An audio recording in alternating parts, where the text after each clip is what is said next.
Hey folks, Joe Valley here. Welcome to another episode of the Quiet Light Podcast. Today's episode is brought to you by the Exitpreneurs Playbook. By the time this launches, we have launched the book. The book is designed to help all online entrepreneurs understand the real value of their business. It has been referred to as the ultimate guide for selling an online business. And of course, that was by our very own Walker Deibel. So take that with a grain of salt. But Gino Wickman, who is the author of Traction and founder of EOS, says it is a must-read for all online entrepreneurs. It's here to help, just like everybody at Quiet Light. That's the key thing. The book is to help you understand how to get maximum value for your business, whether you're selling through an advisory firm like Quiet Light or selling on your own to one of the hundreds of FBA roll-up aggregators that are hitting your inbox every day. It will help you with any of those possibilities. All right, enough about that. Today's guest is Paul Sonnefeld from Merchant Spring.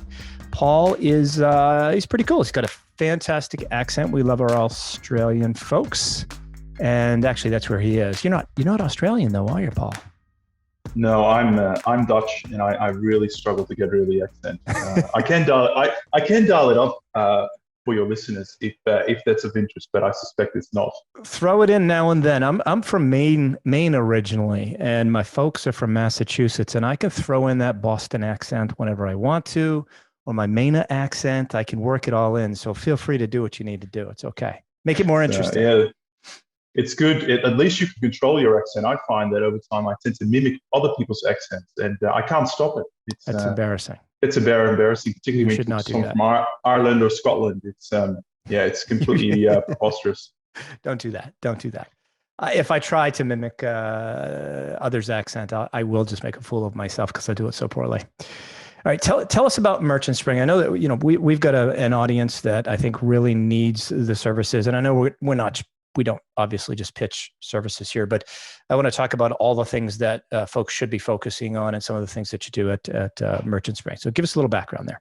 Yeah, sure. So Merchant Spring is a relatively new business. We started about 4 years ago, really as a full service agency, Amazon agency, and other marketplace agency here in Australia. But about 2 years ago, we pivoted to turn ourselves into a product and SaaS business, because we really found that if you are a professional seller or a marketplace agency and you having the joy of selling your products through multiple marketplaces, through multiple countries perhaps, and multiple accounts, how do you actually keep tab of all of that, and how do you manage that efficiently? So we couldn't find a tool to help you do that properly. And don't get me wrong, there's lots of great tools out there, but a lot of them very sort of what I call single marketplace, single seller focused. If you're facing a portfolio of marketplaces that might be 5 or that might be 50 or 100 in the case of some of our clients, how do you manage all that? So we what I think is one of the first SaaS marketplace focused analytics and reporting platforms, allowing you to connect all of your marketplaces, irrespective if you're talking Amazon, Walmart, eBay, Best Buy, connect them all together into a single view so that you can understand not just what's happening across your business, but also quickly understand, where do I need to focus my energies today to drive more sales and to drive more profit and all of that. So that's the pain we're trying to solve, and been doing that for about just under 2 years now, Joe. And so your typical client is not strictly an Amazon FBA client. They are more of an advanced seller that has a larger business where they're trying to grow it and sell across multiple platforms in multiple countries, I would assume as well, right? Yeah, there's a few combinations. I talk about professional sellers and sort of agencies and investors. My definition of professional sellers is really sort of, first of all, e-commerce first businesses that have been around for a few years, probably started on Amazon, and have got a great business, say in Amazon, but are now expanding out. So our typical professional seller profile in North America will look like someone who has an Amazon store, also running Walmart, probably a Shopify store, and maybe even eBay store, although obviously that's not as popular in the US these days.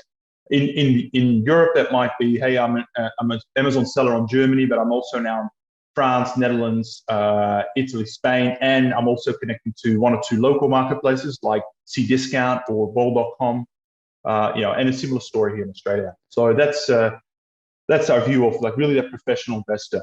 Certainly not the people who are sort of starting out as a seller on Amazon. It's really that sort of been doing it for a couple of years and now want to sort of expand the sales going forward. So for someone that's exposed to as many platforms in as many countries as you are, can you tell us where you're seeing the most growth aside from Amazon? Because look, we all know Amazon's growing like crazy.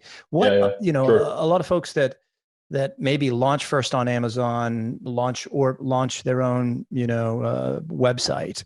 Where do they go next? What would be the next lowest hanging fruit platform wise, in your opinion?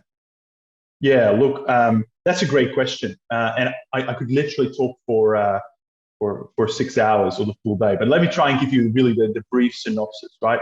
Because the answer really varies by country. So let me not try and cover the whole globe, but I'll pick a few different markets. So let's say let's take the starting point that you are a seller on Amazon US. You've done pretty well, and that's running well for you. And actually, I posted the other day, and I said, guys, where should we go next? And about half the audience said, no, you just need to work Amazon harder, faster, quicker, put more effort into it. So that's always an option as well, right? There's always more levers to trade your existing store. Even if once you think you've run out of options, there is always another option. But so hypothetically speaking, let's say, what do you do next outside of that? In terms of the first question to really ask is, how do you reach an incremental audience, an audience that shops, perhaps elsewhere? And certainly in the US, you got this is sort of quite well known. Walmart has really taken off. Really, the last year, sort of 2 years ago, they were pretty flat. They've really taken off now. Now they're nowhere near the size of Amazon, but what a lot of people forget, and this sort of comes to this sort of more curated type marketplace aspect. There's a lot of marketplaces out there that are way smaller in terms of traffic, but then you look at the seller competition, it's even less. So if you think about, I call this like the fish food equation, right? If you think about how much fish food is there to go around in terms of traffic or buyers per seller on average, you find that some of these smaller marketplaces are really stack in your favor. So certainly, Walmart is a great option, although they have just opened their platform to international sellers. So I think that competition is going to increase a lot. Have they gotten better with the platform itself in terms of bulk uploading SKUs and products and descriptions and things of this nature, or is it still in the dark? It felt like it was in the dark ages 3 years ago. Yeah, no, look, their APIs are a lot better, and they're adding more and more functionality. And even if we were lucky enough to become a certified Walmart provider a few months ago. It's not an easy process. It does look like they have really upgraded that capability. But having said that, they are significantly behind the likes of Amazon in terms of bells and whistles and what you can get out of their platform. But even things like buy box information are available. Advertising is available to selected partners. So they're certainly moving forward, but they've got catching up to do. Okay, so if somebody's doing, let's just say they're doing 5 million a year on Amazon, or 1 million a year, whatever the number is, US only, and they decide their products really fit well with the Walmart customers. And I know this is impossible, but you got a crystal ball there just off camera. What kind of bump are they looking for? Would you expect somebody, if they did it right and did it well, are they going to gain another 5% in revenue or 50% in revenue when they go to Walmart for the US? Yeah, look, of course, this answer is going to be caveated with everything you can think of. But moving those caveats away, if you were to ask me, I think 50% of what they do on Walmart would be the top end of what they can achieve. They do on Amazon, okay. Yeah, and look, there's always exceptions, right? But I think a good target would be between 20 and 30%. And that's today, right? That's today. So if you gain, call it 15%, that's today if you do it right. But Walmart is going to continue to grow and expand, and more people are going to shop there. I did it recently myself, and I've been a Prime member for as long as Prime's been around, and I prefer to buy on Amazon, but couldn't find something. I looked at Walmart. I found it. They shipped it to me. It was pretty easy. So I could see it growing over the next few years, and people getting into it sort of on the ground floor now, as opposed to just focusing solely on Amazon. Okay. Yeah, that's right. So, look, the interesting thing about expansion is obviously, so you get 20%, 30% incremental sales, but then you got to think about what's the complexity it adds, right? And this is a bit that the game we're in. But that's really so. Well, just to build on my other answer is obviously expanding to other, Amazon in Canada, Amazon in Mexico. That you're not going to get massive bumps, but the incremental effort is pretty low, right? Because your next option then is to go to Amazon in Europe, and then becomes a little bit more complex, right? You're talking about shipping products into Amazon FBA. You need to, VAT registration, doing all the setup there, which is becoming very lengthy now. So, with different moves become different incremental complexity. You're always going to weigh that up in terms of, how do you manage that going forward? It's a good point. It's a good point because, in Amazon Canada, you might get a 10% bump, right? Because if you just go by population size. Well, what's the number down in Mexico? Ballpark. It'd be less. I would say 5, right? So I think Mexico, and I hope Amazon's not listening to this podcast, but Mexico, they listen in every time. Yeah, no, Jeff and I are always a little bit first name basis. Yeah. Sorry, go ahead.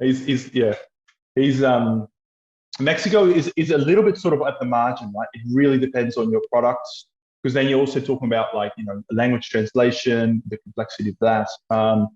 You really have to do the equation to say, right, is it worth the incremental effort to actually do that? Because at that point you might find, well, actually at the margin, maybe the UK, Amazon UK is a better option, right? Or if you're in the electronics game, maybe Best Buy in North America becomes a better option, right? Or tell you the other one that's generating a lot of excitement that no one seems to get on at the moment is Target Plus. So sellers that have managed to get on there, and look, they only have a couple of hundred sellers right now. Seems to be a very exclusive club, but again, reporting really good performance. And that's again, think of the size of the brand of Target. It's a big brand. Nowhere near obviously Walmart or Amazon, but it's a big brand. And having only 200 or 300 marketplace sellers at the point, it's a bit like, gosh, that might be a goal. You're in there, you're pretty guys. Happy. Yeah, that's it. So wow. Okay. So internationally, it does get more complex, right? With shipping over to EU and setting up VAT and whatnot.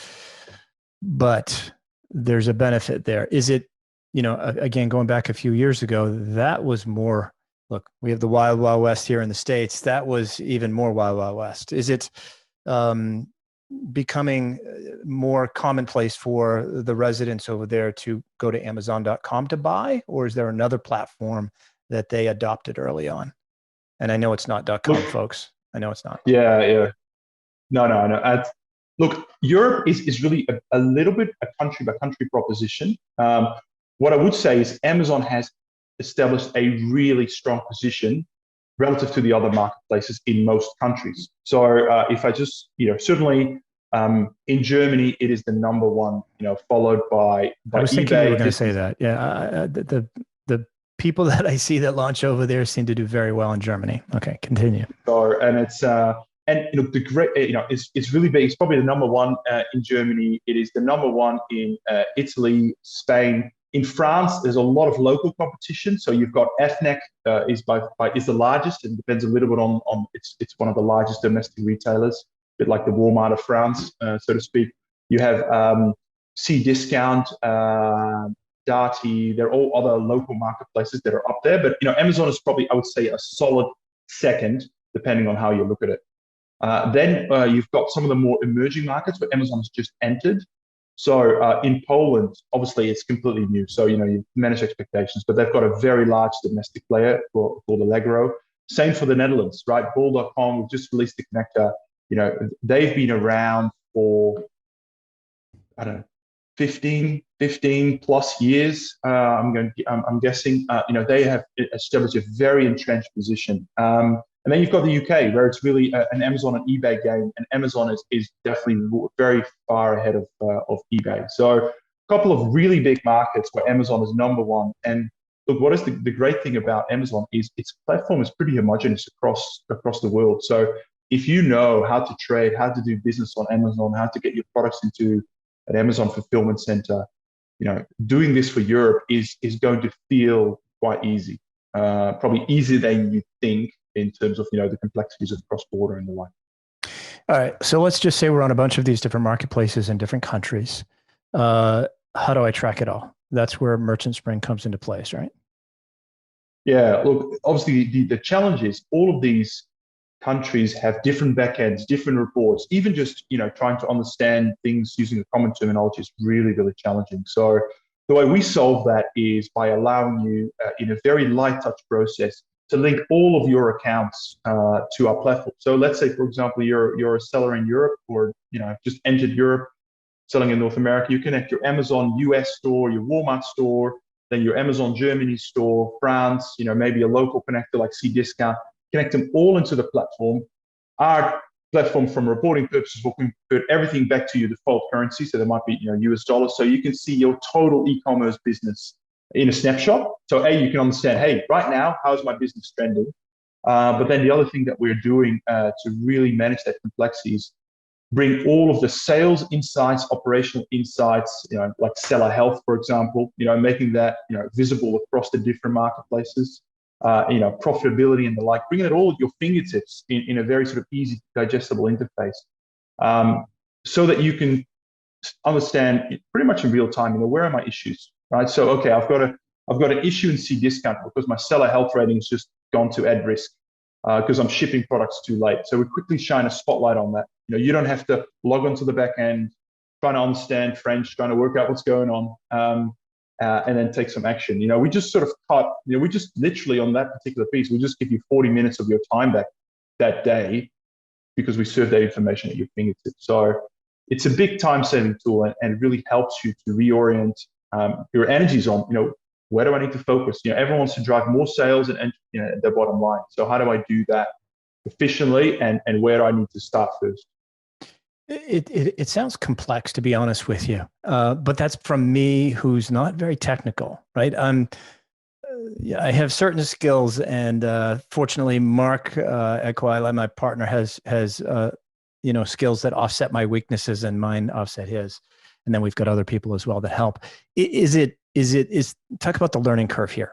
Do you have videos and training, or is it something where it's just very intuitive? Because it sounds a little complex from my point of view, but I'm a little tech ignorant. Yeah, sure. Well, actually, of course, we've got some great resources, and we've got a great team who will help you on board. But the beauty of it is actually most of our clients connect their stores in under a minute without any help. So I've probably made it sound a lot more complex than it is. The good things, the latest Amazon APIs, which our platform is built, and it's the same for the other marketplaces, is they use this concept of OAuth flow. Really what that means is you click a button, you say, I want to connect my Amazon store. So in Europe, I want to connect my Amazon store. You simply get directed to an Amazon login screen that you're already familiar with, that you're logging on all the time. Okay. You log into that screen. As soon as you're logged in, Amazon will just say, hey, would you like to link up Merchant Spring to your Amazon account? You say yes. Now then we do a little clever trick in the background. We say this account, say if you're selling in Germany, we just do a quick check. Are you also selling in France, Italy, Spain? And we then say, hey, we found these other accounts that you're also selling in. Do you want to connect these all in one hit? It's literally a tick box exercise. You say click, connect. Once you do that, you're up and running. So that's really all there is to it. And is it going to pull in historical data, or is it data from that day forward? No, it pulls in. We pull in at the start 90 days of historical data. Depends a little bit on the platform. There's some platforms are a bit more strict around that. But for Amazon, we pull in. Did I say 60? I meant to say 90. You said 90 data. 90 data for most of the data, and the advertising data is only 60. That's a restriction by Amazon. And then when you convert to a pay plan, we pull in all of the history as well for the last year too. So you can not just do prior period, but you can do year-on-year comparisons as well in terms of performance. Are you seeing clients talk about the results they're getting in terms of clarity on their businesses and how it's impacting their growth, or maybe in some cases they might kill a marketplace because they're learning it's just simply not profitable? Yeah, look, it's the big feedback that we get from professional sellers is, I remember talking to a seller in New York a couple of weeks ago. He's like, this is fantastic. Normally it takes my analyst, so he sort of has a part-time business analyst, that it takes up until Thursday afternoon to give me a report, exactly tell me how our performance was across all of our channels for last week. He said, like, by the time I get it, like, the world has moved on. Wow. Whereas now he comes into his office on Monday, he just opens up the tool, the data's there, right there in real time. The ability to see everything at once. Well, there you go, folks. You Sorry, can Joe. all fire your business analyst and save a whole bunch of money and reinvest it in something else. Buy more inventory. It's well, and funny you say that in terms of, what are the biggest insights? One of the big insights that we have right on the front page is what is your inventory position across all of your channels right now, right? Because typically sellers will go into, show me the latest, how do I drive external traffic to my site? How do I do, the next level listing optimization? How do I do, get my organic ranking even better? How do I drive reviews? All of that is important, but let's not forget, if you don't have the inventory, you can't sell, right? I think someone said the other day, like not having inventory on Amazon is like the unforgivable sin. So it happens all the time. Almost 90% of businesses that we work with at one point or another in the prior 12 months ran out of some inventory, especially in the last 12 months with COVID. It's just, the supply chains are challenging to say the least, or you've got such rapid growth that you don't have the tools to plan in advance for keeping up with that inventory. Does Merchant Spring help with that, by the way? In terms of we do have some growth projections, inventory needs? Yeah, we do. Yeah. we have some inventory reporting right now showing you what are the products that are at risk of running out and what is your missed sales if they do. Later this year, in July, we'll be bringing a more comprehensive inventory module as well, really starting to give you alerts, giving you days cover and allowing you to act on your replenishment needs. So we're pretty excited about that. Paul, several times now you've talked about professional sellers. You've used that word, professional sellers, or term, and I see it on your website as well.